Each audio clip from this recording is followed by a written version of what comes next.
Hey everyone, welcome back to the Forge College testing facility. I am super excited to have you here for another explainer. So in our last session, we wrapped up the AI-accelerated refinement of Vault logic. And today, well, we're putting on our hard hats and getting right down to the nitty-gritty, auditing and debugging Vault implementations. As part of our broader From EVM to SVM journey, and specifically within our advanced ERC patterns on Solana module, we're going to stress test your newly minted blueprints for tokenized Vault patterns. We have to make absolutely sure they are bulletproof before they ever see the mainnet. Okay, here's our blueprint inspection agenda for today. We are going to hunt down common bugs, test our core invariants, throw everything we've got at it with fuzzing and property tests, and finally, build a rock-solid debug report. All right, let's jump straight into Section 1, Hunting Common Vault Bugs. It's time to find those logic gremlins. So what are we actually looking for? Well, we've got off-by-one share math, fee rounding edge cases, stale account state assumptions, and incorrect ownership and signer checks. These are the usual suspects. And honestly, we have to squash these early. If we don't, a tiny rounding error becomes a leaky faucet in your smart contract. Give it enough time, and your whole vault is completely underwater. No one wants that. Moving right along to Section 2, Testing Core Vault Invariants. These are the unbreakable vault rules. Now, you might be wondering, what exactly is an invariant? Think of it as an explicit accounting rule. It's a condition that must strictly hold true before and after every single state transition, period. We have to treat these like the laws of physics for our vault's structural integrity. Because if atomic token conservation fails, meaning if tokens just magically vanish into thin air, well, our patent is instantly rejected. This table right here is our essential checklist. It brilliantly takes those vague goals and turns them into explicit test assertions. First up, conservation of tokens. This ensures atomic updates. Basically, if you deposit tokens, the underlying balance absolutely has to increase by that exact amount. Then we need non-negative fees to prevent share inflation. And finally, supply monotonicity, which is just a fancy way of saying the total supply only ever moves when a legitimate mint or burn happens. You'll want to instrument these assertions directly into your code with pre- and post-balance snapshots. Okay, let's look at the math. This is absolutely crucial. Notice the dangerous math on the left versus the safe math on the right. If you use standard integer division, the dangerous way, it brutally truncates your decimals.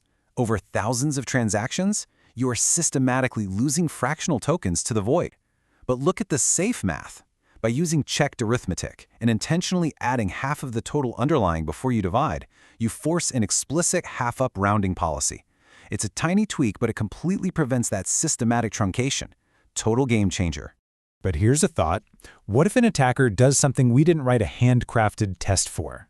You know, handcrafted unit tests are great. Depositing 3 tokens, then 3 more to isolate rounding, that's fine for testing basic logic. But they only test what we can actually imagine. Out there in the wild west of the blockchain, attackers don't play by the rules. We need to know what happens when someone throws absolute unpredictable chaos at our vault. Which brings us to Section 3, Fuzzing and Property Tests. Welcome to the intense interrogation room. This is where the kid gloves come off. Property-based testing is our heavy artillery. We use tools like proptest and cargo-fuzz to generate a massive volume of randomized adversarial inputs. The goal? To verify our invariants hold up under literally any condition. So instead of writing a cute little test for a 10-token deposit, fuzzing acts like an automated chaos monkey. It fires thousands of randomized deposit sizes and sequences at the vault to surface those incredibly subtle edge cases that human engineers inevitably miss. So how does this look in practice? Here is our 5-step standard operating procedure. 1. Intentionally fail a test with small inputs. 2. Capture the trace snapshots of the account balances. 3. Inspect the math. You're looking closely for that premature rounding we talked about. 4. Fix the bug using checked math and an explicit rounding policy. And 5. Unleash a prop test loop to verify that your fix actually holds up against thousands of random inputs. It's highly methodical and, honestly, super satisfying when it works. All right, almost at the finish line. Section 4, Building the Debug Report. This is your final stamp of approval. Look, a professional vault engineer doesn't just push a fix to production and cross their fingers, right? You need a formal debug report. Your checklist should include exact reproducible commands, failing stack traces, the applied code diffs, passing deterministic regression tests, and unbroken prop test runs. This report is your definitive proof for an auditor, or even just your very grateful future self, that the bug is actually squashed. I absolutely love this quote. Treat invariants as accounting rules that must hold before and after each state transition.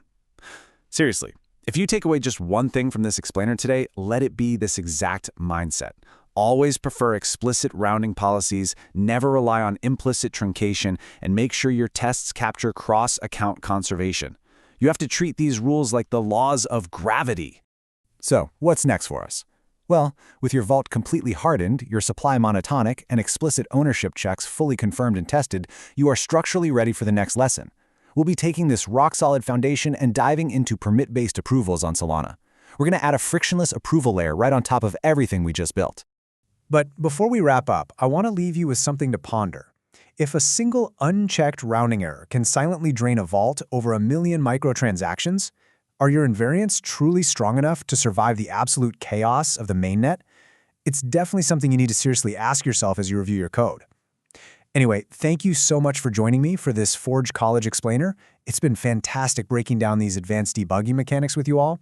Be sure to head over to forge.college to learn more about this subject, dive deeper into securing your Web3 blueprints, and explore all of our amazing development tracks. Until next time, keep your math checked and your vault secure.